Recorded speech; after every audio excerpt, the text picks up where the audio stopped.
Hi ಸ್ನೇಹಿತರೆ, ಕರ್ನಾಟಕದಲ್ಲಿ ಸರ್ಕಾರಿ ಉದ್ಯೋಗ ಹುಡುಕುತ್ತಿರೋರಿಗೆ ಒಂದು ಸಿಹಿ ಸುದ್ದಿ. ಸ್ನೇಹಿತರೆ, ಕರ್ನಾಟಕ ಅರಣ್ಯ ಇಲಾಖೆಯಲ್ಲಿ ಅರಣ್ಯ ವೀಕ್ಷಕ ಹುದ್ದೆಗಳಿಗೆ ಅಂದರೆ ಗ್ರೂಪ್ ಟಿ ಹುದ್ದೆಗಳಿಗೆ ಅಧಿಸೂಚನೆಯನ್ನು ಕರ್ನಾಟಕ ಅರಣ್ಯ ಇಲಾಖೆಯು ಹೊರಡಿಸಿದೆ. ಅರಣ್ಯ ವೀಕ್ಷಕ ಇಲ್ಲಿ ಒಟ್ಟು ಹುದ್ದೆಗಳ ಸಂಖ್ಯೆ 675 ಹುದ್ದೆಗಳನ್ನು ಭರ್ತಿ ಮಾಡಿಕೊಳ್ಳಿಕ್ಕೆ ಕರ್ನಾಟಕ ಅರಣ್ಯ ಇಲಾಖೆಯು ಮುಂದಾಗಿದೆ.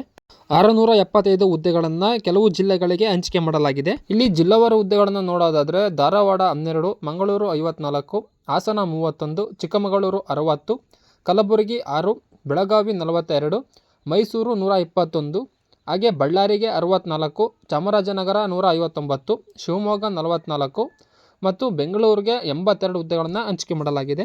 ಹಾಗೆ ಈ ಹುದ್ದೆಗೆ ವಿದ್ಯಾರ್ಹತೆಯನ್ನು ನೋಡೋದಾದರೆ 10ನೇ ತರಗತಿ ಪಾಸ್ ಆಗಿರಬೇಕು ಮತ್ತು 10ನೇ ತರಗತಿಗೆ ತತ್ಸಮಾನ ವಿದ್ಯಾರ್ಹತೆಯನ್ನು ಹೊಂದಿರತಕ್ಕಂಥ ಅಭ್ಯರ್ಥಿಗಳು ಈ ಹುದ್ದೆಗೆ ಅರ್ಜಿಯನ್ನು ಸಲ್ಲಿಸಬಹುದಾಗಿರುತ್ತೆ. ವಯೋಮಿತಿಯನ್ನು ನೋಡೋದಾದರೆ ಕನಿಷ್ಠ 18 ವರ್ಷ ತುಂಬಿರುವ ಅಭ್ಯರ್ಥಿಗಳು ಈ ಒಂದು ಹುದ್ದೆಗೆ ಅರ್ಜಿಯನ್ನು ಸಲ್ಲಿಸಬಹುದಾಗಿರುತ್ತೆ. ಹಾಗೆ ಸಾಮಾನ್ಯ ವರ್ಗಕ್ಕೆ ಗರಿಷ್ಠ 35 ವರ್ಷಗಳ ವಯೋಮಿತಿಯನ್ನು ನೀಡಲಾಗಿದೆ. ಪ್ರವರ್ಗ 2A 2B 3A 3B ವರ್ಗದವರಿಗೆ ಗರಿಷ್ಠ 37 ವರ್ಷಗಳು. ಹಾಗೆ SC ST ಮತ್ತು ಪ್ರವರ್ಗ 1 ಅಭ್ಯರ್ಥಿಗಳಿಗೆ ಗರಿಷ್ಠ 38 ವರ್ಷಗಳ ವಯೋಮಿತಿಯನ್ನು ಸಡಿಲಿಕೆ ನೀಡಲಾಗಿರ್ತಕ್ಕಂಥದ್ದು. ಈ ಹುದ್ದೆಗೆ ಪುರುಷ ಮತ್ತು ಮಹಿಳಾ ಅಭ್ಯರ್ಥಿಗಳು ಅರ್ಜಿಯನ್ನು ಸಲ್ಲಿಸಬಹುದಾಗಿರುತ್ತೆ. ನಂತರ ದೇಹದೃಢತೆ ಅಂದರೆ ಫಿಸಿಕಲ್ ಫಿಟ್ನೆಸ್ಸಲ್ಲಿ ಪುರುಷ ಅಭ್ಯರ್ಥಿಗಳು 163 ಸೆಂಟಿಮೀಟರ್ ಎತ್ತರವನ್ನು ಹೊಂದಿರಬೇಕು. ಹಾಗೆ ಎದೆ ಸುತ್ತಳತೆಯು ಕನಿಷ್ಠ 79 ಸೆಂಟಿಮೀಟರ್ ಹೊಂದಿರಬೇಕು. ಎದೆಯನ್ನು ಉಬ್ಬಿಸಿದಾಗ ಕನಿಷ್ಠ 5 ಸೆಂಟಿಮೀಟರ್ ಹಿಗ್ಗುವಿಕೆಯನ್ನು ಹೊಂದಿರಬೇಕು. ನಂತರ ಮಹಿಳಾ ಅಭ್ಯರ್ಥಿಗಳು ಕನಿಷ್ಠ 150 ಸೆಂಟಿಮೀಟರ್ ಎತ್ತರವನ್ನು ಹೊಂದಿರಬೇಕು ಹಾಗೂ ಕನಿಷ್ಠ ತೂಕ 40 kgಯನ್ನು ಹೊಂದಿರತಕ್ಕಂಥ ಮಹಿಳಾ ಅಭ್ಯರ್ಥಿಗಳು ಈ ಒಂದು ಹುದ್ದೆಗೆ ಅರ್ಜಿಯನ್ನು ಸಲ್ಲಿಸಬಹುದಾಗಿರುತ್ತೆ. ಹಾಗೆ ಪುರುಷ ಮತ್ತು ಮಹಿಳಾ ಬುಡಕಟ್ಟು ಅಭ್ಯರ್ಥಿಗಳಿಗೆ ದೇಹದೃಢತೆಯಲ್ಲಿ ಸಡಿಲಿಕೆಯನ್ನು ನೀಡಲಾಗಿರ್ತಕ್ಕಂಥದ್ದು. ಈ ಹುದ್ದೆಗೆ ಅರ್ಜಿ ಶುಲ್ಕವನ್ನು ನೋಡೋದಾದರೆ ಪುರುಷ ಅಭ್ಯರ್ಥಿಗಳಿಗೆ ಅಂದರೆ ಸಾಮಾನ್ಯ ವರ್ಗ ಅಥವಾ 2A 2B 3A 3B ವರ್ಗದ ಅಭ್ಯರ್ಥಿಗಳಿಗೆ 200 ರೂಪಾಯಿಗಳನ್ನು ಅರ್ಜಿ ಶುಲ್ಕಗಳನ್ನಾಗಿ ನೀಡಲಾಗಿದೆ. ಹಾಗೆ SC ST ಮತ್ತು ಪ್ರವರ್ಗ 1 ಅಭ್ಯರ್ಥಿಗಳಿಗೆ 100 ರೂಪಾಯಿಗಳನ್ನು ಅರ್ಜಿ ಶುಲ್ಕಗಳನ್ನಾಗಿ ನಿಗದಿಪಡಿಸಲಾಗಿದೆ.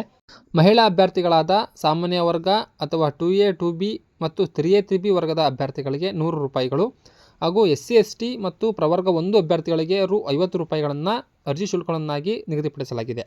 ಹಾಗೆ ಅಭ್ಯರ್ಥಿಗಳೇ, ಈ ಒಂದು ಹುದ್ದೆಗೆ ನೇಮಕಾತಿ ವಿಧಾನ ಅಂತ ಕೇಳಿದ್ರೆ ಇಲ್ಲಿ SSLC ಅಥವಾ ತತ್ಸಾಮಾನ್ಯ ವಿದ್ಯಾರ್ಹತೆಯಲ್ಲಿ ಪಡೆದ ಅಂಕಗಳ ಆಧಾರದ ಮೇಲೆ 1:20 ಅನುಪಾತದಲ್ಲಿ ದೈಹಿಕ ತಾಳ್ವಿಕೆ ಪರೀಕ್ಷೆ ಆಹ್ವಾನಿಸಲಾಗುವುದು. ನಂತರ ದೈಹಿಕ ಸಾಮರ್ಥ್ಯತೆ ಪರೀಕ್ಷೆ ಮತ್ತು ವೈದ್ಯಕೀಯ ಪರೀಕ್ಷೆ ನಡೆಸಿ ನೇಮಕಾತಿಯನ್ನು ಮಾಡಲಾಗುತ್ತದೆ ಅಭ್ಯರ್ಥಿಗಳೇ.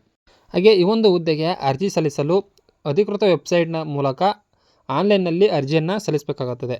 ಈ ಹುದ್ದೆಗೆ ಪ್ರಮುಖ ದಿನಾಂಕವನ್ನು ನೋಡೋದಾದರೆ ಅರ್ಜಿ ಸಲ್ಲಿಸಲು ಪ್ರಾರಂಭ ದಿನಾಂಕ 1 ಆಗಸ್ಟ್ 2026ರಂದು ಈ ಒಂದು ಹುದ್ದೆಗೆ ಅರ್ಜಿ ಸಲ್ಲಿಸಲು ಪ್ರಾರಂಭ ದಿನಾಂಕವಾಗಿರುತ್ತೆ. ಹಾಗೆ ಈ ಒಂದು ಹುದ್ದೆಗೆ ಅರ್ಜಿ ಸಲ್ಲಿಸಲು ಕೊನೆಯ ದಿನಾಂಕ ನೋಡೋದಾದರೆ 31 ಆಗಸ್ಟ್ 2026 ಕೊನೆಯ ದಿನಾಂಕ ಆಗಿರುತ್ತೆ ಅಭ್ಯರ್ಥಿಗಳೇ. ಸ್ನೇಹಿತರೆ, ಈ ಒಂದು ಹುದ್ದೆಗೆ ಸಂಬಂಧಿಸಿದ ವೆಬ್ಸೈಟ್ ಡಿಸ್ಕ್ರಿಪ್ಷನಲ್ಲಿ ಹಾಕಿದ್ದೀನಿ, ಹೋಗಿ ಚೆಕ್ ಮಾಡ್ಕೊಳ್ಬಹುದಾಗಿರುತ್ತೆ. ಈ ಹುದ್ದೆಗೆ ಸಂಬಂಧಿಸಿದ ಮಾಹಿತಿ ಏನಾದರೂ ಡೌಟ್ ಇದ್ದಲ್ಲಿ ಕಮೆಂಟ್ ಮೂಲಕ ತಿಳಿಸಿ, ಆದಷ್ಟು ಬೇಗ ನಿಮಗೆ ತಿಳಿಸ್ಕೊಡ್ತೀನಿ. ಈ ಮಾಹಿತಿ ಇಷ್ಟ ಆಗಿದ್ದರೆ ಸರ್ಕಾರಿ ಉದ್ಯೋಗ ಹುಡುಕುತ್ತಿರುವ ನಿಮ್ಮ ಸ್ನೇಹಿತರಿಗೆ ಶೇರ್ ಮಾಡಿ. ಹಾಗೆ ಯಾರೆಲ್ಲ ನಮ್ಮ ಚಾನಲನ್ನು ಸಬ್ಸ್ಕ್ರೈಬ್ ಮಾಡ್ಕೊಂಡಿಲ್ಲ ಅಂತವರು ಜ್ಞಾನ ಭಂಡಾರ ಅಕಾಡೆಮಿ ಯೂಟ್ಯೂಬ್ ಚಾನಲ್ನ ಸಬ್ಸ್ಕ್ರೈಬ್ ಮಾಡ್ಕೊಳ್ಳಿ. ಮತ್ತೆ ಮುಂದಿನ ವಿಡಿಯೋದಲ್ಲಿ ಸಿಗ್ತೀನಿ. ಎಲ್ಲರಿಗೂ ಒಳ್ಳೆಯದಾಗಲಿ.